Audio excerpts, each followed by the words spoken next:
Good day, Mr. Bashar. And good day to you. Oh, what an honor it is to be in front of you, and God bless to you and all the beautiful people watching. How lucky we are. It is our passion and our pleasure as well. Now, one question I have: what about anxiety and the emotions of nervousness? Is Same that idea. similar to fear? Same idea.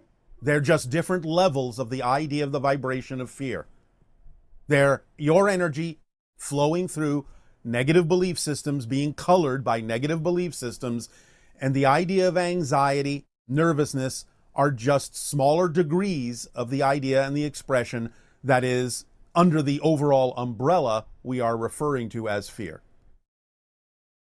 And what about anger and rage? At first, there can be what might be referred to as natural anger, which is simply a sensation of alignment, kind of an adrenaline rush of alignment, of knowing the difference between what you do and don't prefer when you're presented with something that doesn't vibrate with compatibility to you.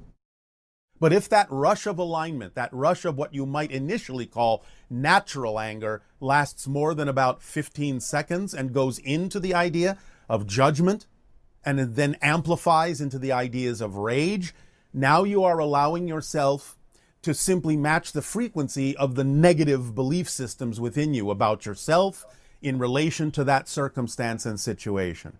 Because once you allow yourself to align, there really is no positive reason to continue to experience that idea you call anger or rage. And what about depression? And I'm going over all the emotions because all right. These are common. Depression is simply, again, a negative definition imposed upon a natural compression. In other words, it is natural for you, when you cannot necessarily find the answers outside of you, to go within, to withdraw, because you know that's where all the answers lie, is within your consciousness.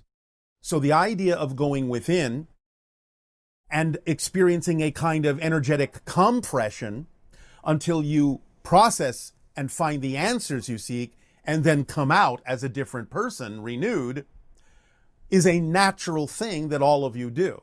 But if you have labeled it or defined it in a negative way, that there's something wrong with you relative to society, then you will experience it in the negative context of depression, which only sends you on a downward spiral instead of allowing you to use this inner sequestering for the positive purpose of redefining yourself and finding the answers you need to allow you to be more of the person you prefer to be.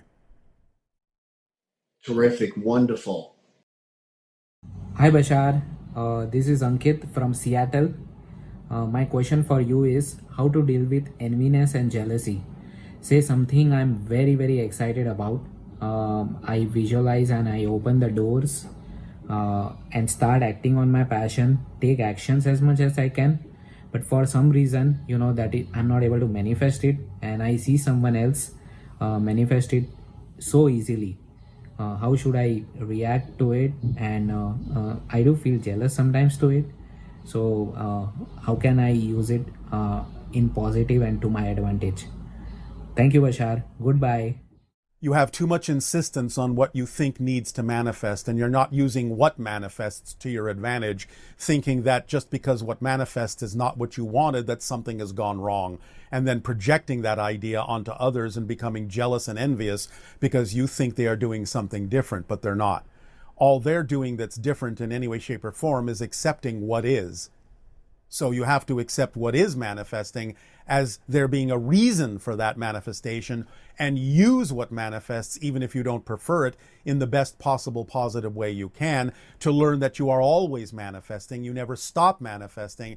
And if you simply remain in a positive state, you will see that whatever shows up can actually be used to your advantage if you will change your particular perspective on the idea of needing things to manifest and insisting on things manifesting in exactly the way your physical mind thinks they ought to.